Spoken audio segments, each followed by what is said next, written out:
Welcome to our tutorial on how to create a multilingual site on Wix.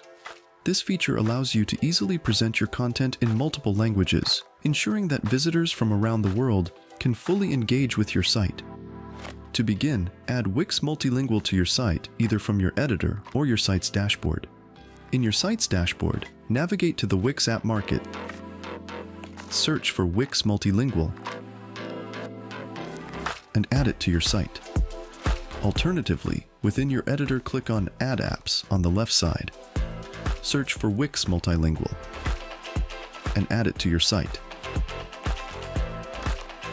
Once added, proceed to set up the app by selecting your main and secondary languages. In the multilingual section of your site's dashboard or in the settings of your editor, confirm your site's main language or change it if needed.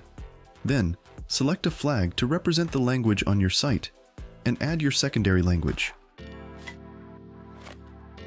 You can choose to make your secondary language visible to visitors or keep it hidden until you're ready. Additionally, you can enable auto-translation for your site's content or translate it manually. If you opt for auto-translation, you'll receive 3,000 word credits for free with the option to purchase more if needed. And there you have it. By following these simple steps, you've made your website multilingual, opening it up to a wider audience. If you have any feedback or questions, please let us know in the comments below. And if you don't have a Wix account yet, no problem. You can sign up for a 100% free account using the link in the description below and start building your own website today. Good luck with your multilingual website.